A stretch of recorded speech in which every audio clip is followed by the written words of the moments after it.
What's up, guys? It's your boy Spider Productions here. Today we are here with another reaction to She-Hulk Attorney at Law. This is car crash clip. So I'm assuming this has to do with the car crash scene that we see in the trailers and in the featurette that shows how Jennifer Walters becomes She-Hulk.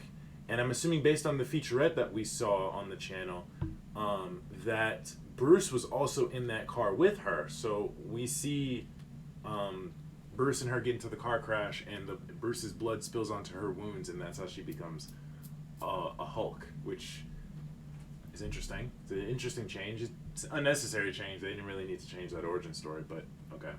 So without further ado, I want to see what we're going to see. I'm assuming we're going to see Bruce and Jen possibly interact, maybe, and hopefully we see how the car crashed in the first place. But I'm hoping if this is a Bruce and Jen clip, I want to see good chemistry between these two. That's the thing I loved about the original Hulk animated show from the 90s, I believe. It's on Disney Plus. If you guys haven't seen it, please go watch it. Bruce and Jen's chemistry and communication in that just feels so family. It just feels like family who grew up with each other, and I love it so much. And I hope I get that from this show, from their interactions together. All right, let's jump right in. So, back to what I was saying before. My theory. Oh, God. Steve Rogers did not have a girlfriend before he went into the service.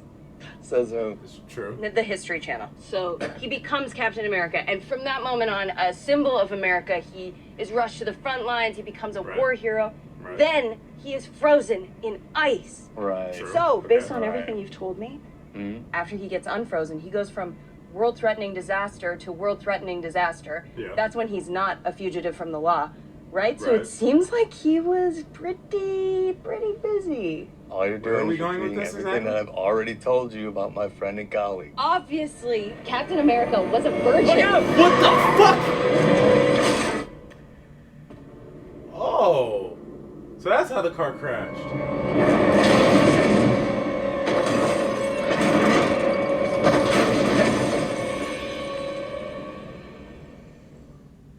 Well, shit. Okay, so we saw a couple of things there. I just have to first say, I love Bruce and Jen's communication and chemistry just based off this clip alone. I love it so much. I love it a lot. We also see Bruce in his sling still. And I think we saw that device that he had in Shang-Chi.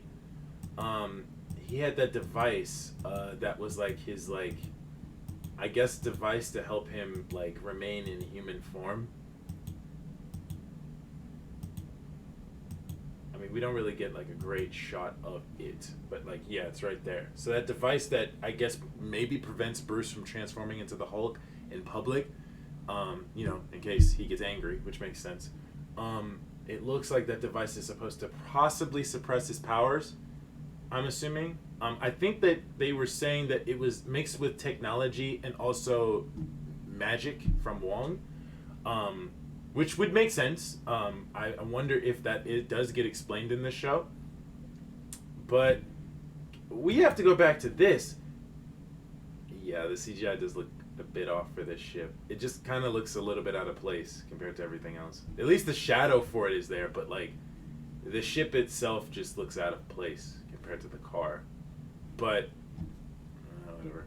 But the thing is that this is the Grandmaster ship from Ragnarok. That ship that Bruce, Thor, and Valkyrie escaped on. His lesser vessel, or pleasure vessel, whatever he called it. It looks very similar to it. It just has purple coloring instead of red coloring, I believe it had. Huh. So, is this going to lead into the rumored Hulk movie? Because there have been rumors for a while, for the last, like, year or so, that we were going to get a new Hulk film that was going to be a World War Hulk movie, which was going to have Hulk either...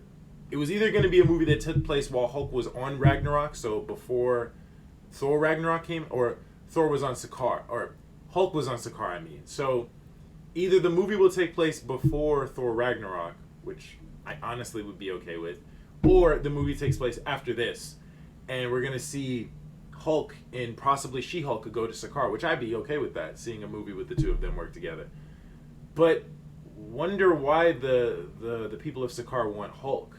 Like, I assume, yeah, he was their champion, and they would have been trying to look for him probably, and want to capture him again and send him back to Sakaar probably. So that's probably what they're doing. But interesting. Okay. So that's probably what they're doing. They're probably going to go to. They're probably trying to capture Bruce so they can bring him back to Sakaar so he can be the champion again. Maybe. Interesting. I was not expecting this ship to cause them to crash. I thought it was going to be something else. I thought it was going to be like somebody was just like being a dick on the road and then crashed into them or something and they swerved. But no, this damn ship would freak you out and make you swerve, so that makes sense. Okay. Interesting. And it is just funny that they were having a conversation about Captain America being a virgin. That's hilarious. Because, I mean, let's be honest here. Let's be absolutely real. As much as I love Captain America and Peggy's relationship in the movies, I really do. Peggy did not give a fuck about Steve Rogers until he became swole. Let's be absolutely honest. Like, yes, they had good conversations together in the car when they were headed to the procedure. And yes, she did give him that glance look of concern for him before he went into the procedure. But she wasn't, she was foaming at the mouth, half touching him when he was swole. So let's be real here. She did not give a fuck about him until, I'll take that back. She didn't care too much about him until he became swole. Just like most of the women during that time period. So that's okay. I expected. But it's funny that they were having that conversation of Cap being a virgin. Because, I mean, that is true. When would he have had time to do that? Like, to have sex? He wouldn't have had time for that. Like, throughout the entire MCU, yeah, was a soldier. He was a military soldier. He was dropped out to the front lines. He was a war hero. Then he was frozen in ice. Then he came out of ice, dealt with the Chitauri attack on New York, then dealt with the Ultron battle, then dealt with Winter Soldier and everything that happened there. That's when he was also not a fugitive from the law in Civil War leading up to Infinity War. So he really didn't have time for any of that. Plus, the death of all of our friends during Infinity War and then the 5-year gap in between. So yeah, we really wouldn't have had time. He really wouldn't have had time for that. And plus, yeah, he was still pining over Peggy. So yeah, he really wouldn't have had time. If anything, he probably would have done it with Sharon because they are together in the comics. But most people didn't really like that because it was weird that Sharon is Peggy's niece, and they find that really strange. A lot of people found that weird, so that's why they didn't move forward with that relationship in the MCU. But yeah, so yeah, I just find that really strange. But all right, I enjoyed that clip actually. I enjoyed that a lot. I enjoyed the chemistry between Bruce and Jen. I enjoyed the ridiculous conversation that they were having, and I was even surprised by the ship that showed up. So I think I'm going to enjoy this series, despite that what the director said about people that dislike the CGI, which I thought was really, really insensitive for her to say and really screwed up to say that. And then the things that I've been hearing here and there about the show, about it being woke, which I don't necessarily think will be true. I hope not. And then with the CGI in this show in particular, you can definitely see the CGI in some places is out of place. I think overall it's going to be a good show. I'm here for the comedy. I'm here for the fourth wall breaking. I'm here for the story itself. I'm here for lots of Bruce, lots of Blonsky, lots of Wong, lots of Daredevil, and to see She-Hulk's journey through it all. So I am curious to see how this will go. So without further ado, guys, I hope you guys enjoyed my reaction to this clip of She-Hulk turning at law car crash. If you guys did, let me know in the comments down below what your favorite part of this clip was. Do you think this is a possible lead up to a Hulk movie in the future? Do you not think so? Do you like this clip? Do you like their interaction? I'd like to hear your guys' thoughts and opinions in the description down below. Drop a like on the video for your boy. Hit the subscribe button to be part of the community and hit bell notifications so you guys know when I shall post next. And I'll see you guys in the next video. Peace out.